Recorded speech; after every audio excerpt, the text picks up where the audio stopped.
नमस्कार विद्यार्थियों। कल के वीडियो में मैंने आपको खिलजी वंश कराया था। आज हमारा प्रकरण तुगलक वंश है। जैसा कि मैंने आपको बताया था कि खिलजी वंश का अंतिम शासक खुसरो शाह था। अंतिम शासक खुसरो शाह था, जिसकी हत्या गाजी मलिक ने इसकी हत्या कर दी थी और तुगलक वंश की नींव रखी थी उसने।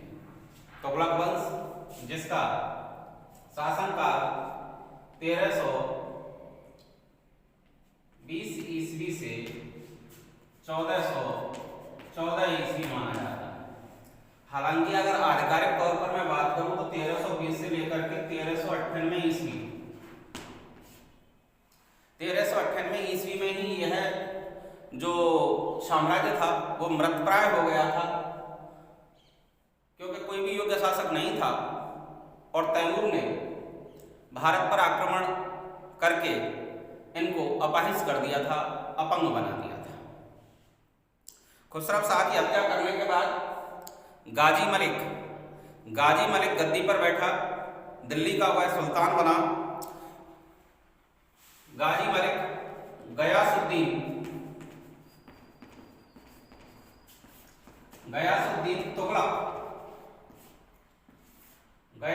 तुगलक के नाम से और गद्दी पर बैठा था। गयासुद्दीन तुगलक का शासनकाल 1320 ईस्वी से 1325 ईस्वी था।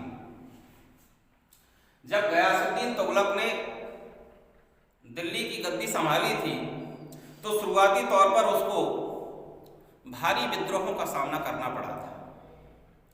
चहुओर विद्रोह हो रहे थे उसके राज्य में और उन विद्रोहों को दबाने के लिए उसने अपने सैन्य अभियान शुरू किए थे।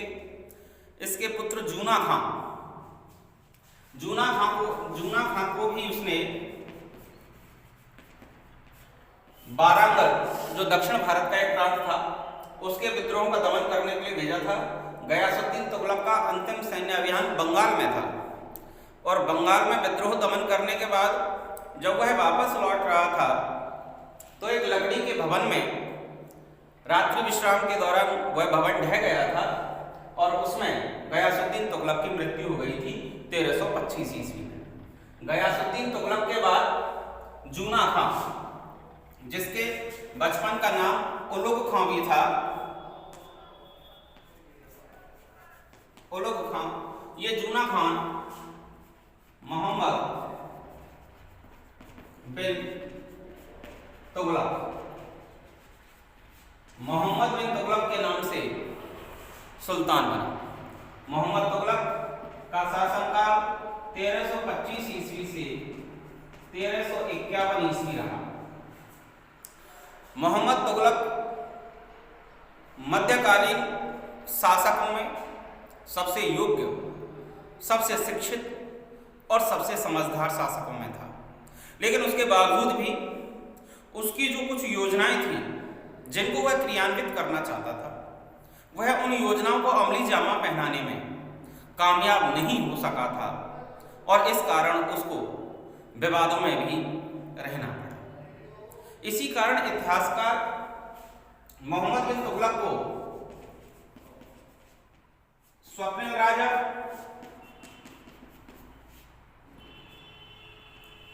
रक्त का प्यासा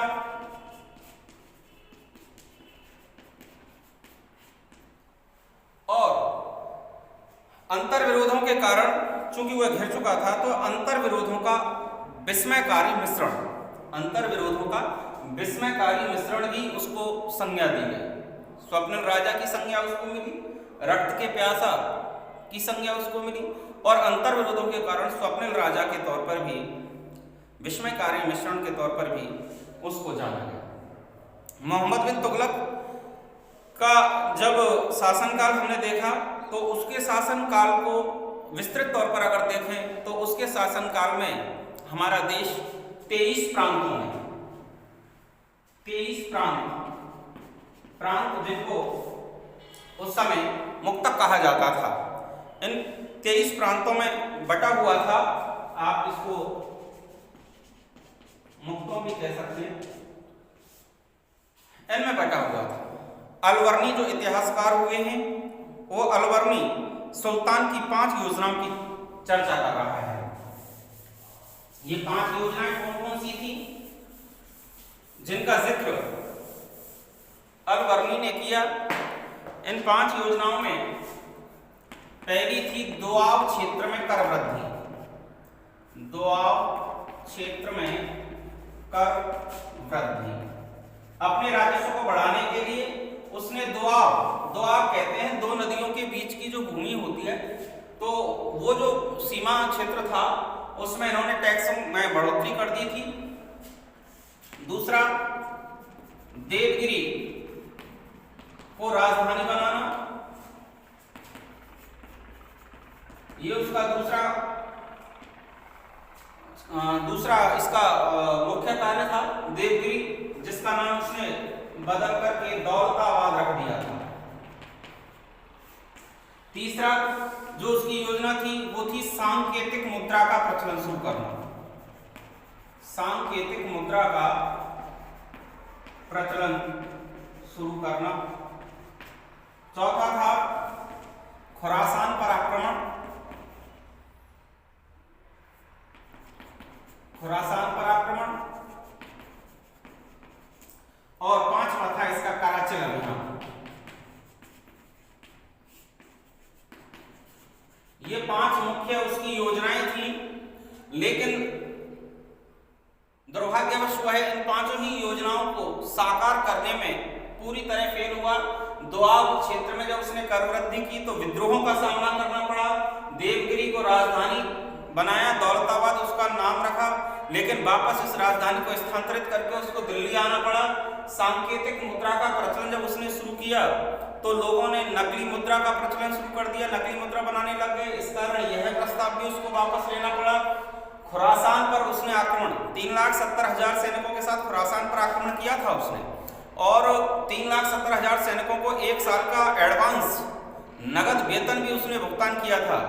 लेकिन राजनयिक दृष्टिकोण से बाद में वहां के शासक से इनकी संधि हो गई तो सेना को वापस बुलाना पड़ा था, और बहुत ज्यादा आर्थिक हानि मोहम्मद बिन तुगलक को उठानी पड़ी थी।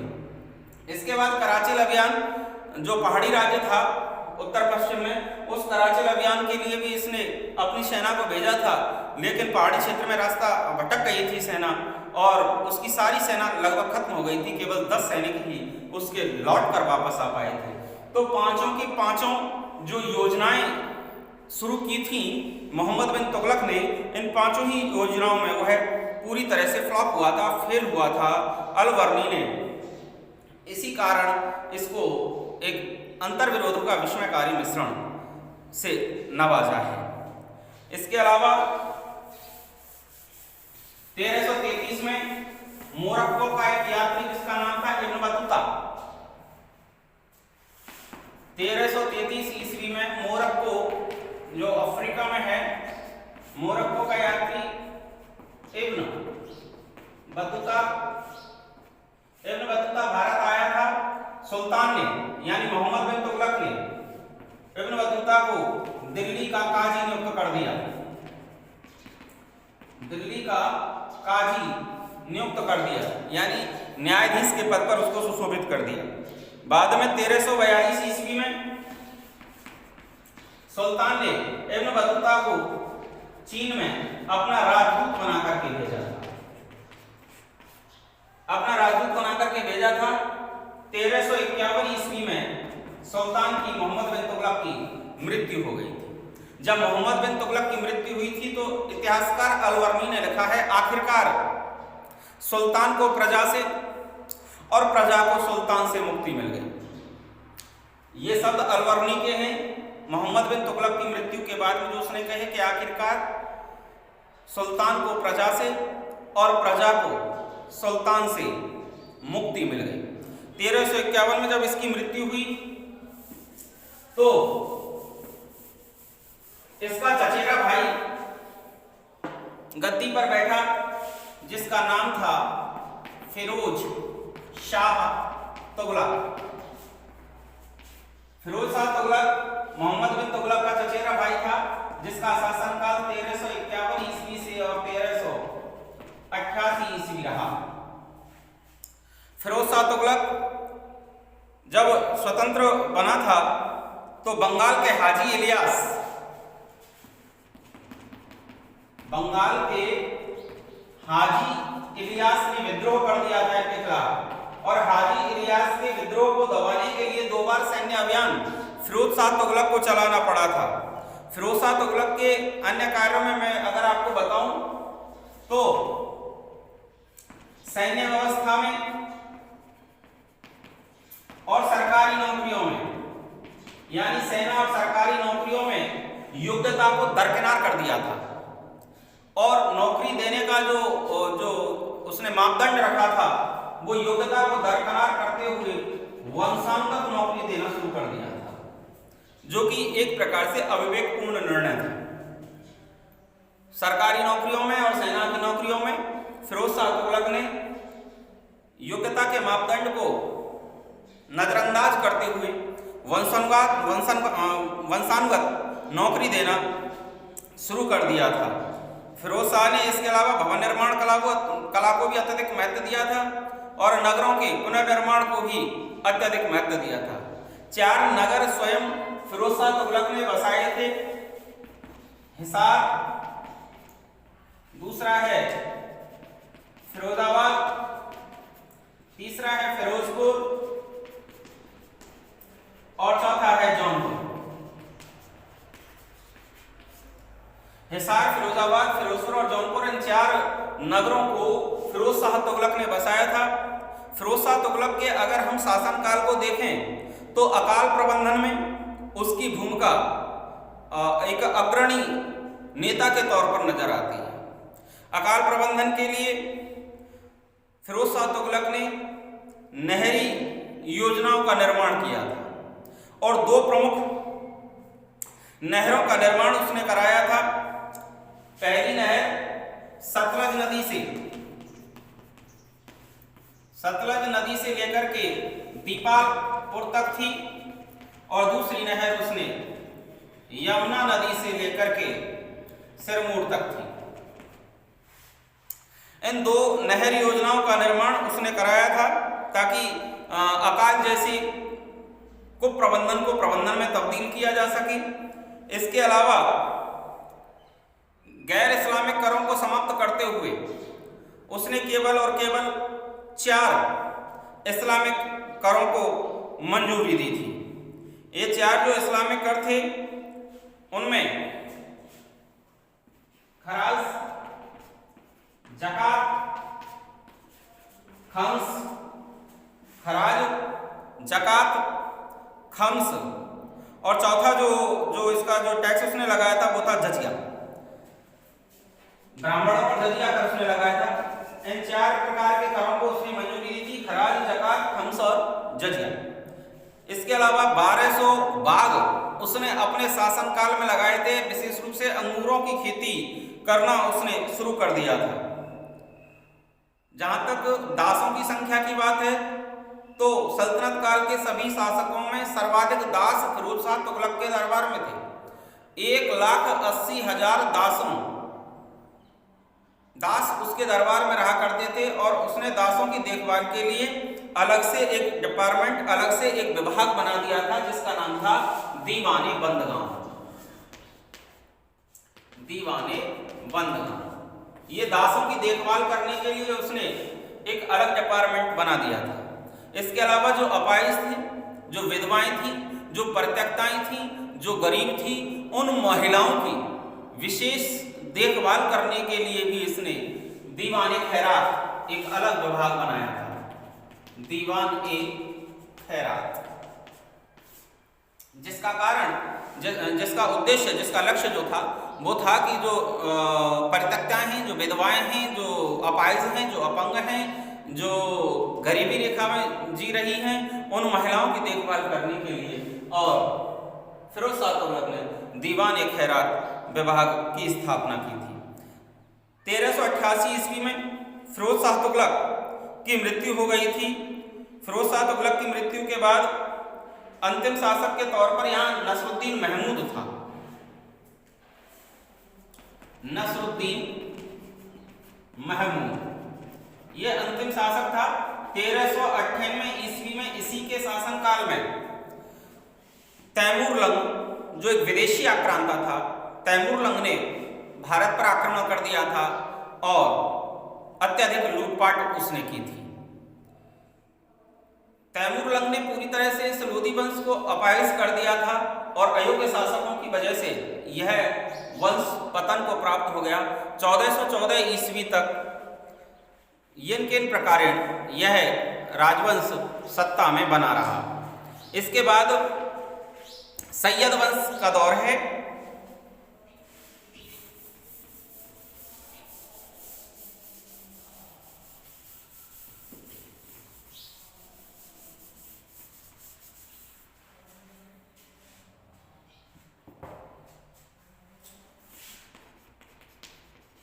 सैयद वंश जिसका शासनकाल 1414 ईस्वी से 1451 ईस्वी।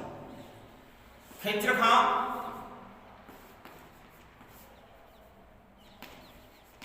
इस वंश का पहला शासक था। 1414 ईस्वी में इसने सैयद वंश की नींव रखी। 1414 ईस्वी से 1421 ईस्वी इसका शासनकाल रहा। अपने शासनकाल के दौरान खिज्र खां ने ना तो कोई शाह की उपाधि धारण की और ना ही अपने नाम के सिक्के उसने चलाए थे। खिज्र खां की मृत्यु के बाद इस वंश का शासक मुबारक शाह बना। मुबारक शाह जिसका शासन वर्ष 1421 ईस्वी से 1434 ईस्वी था। मुबारक शाह ने सर्वशाह की उपाधि धारण की थी। सर्वशाह की उपाधि धारण की थी।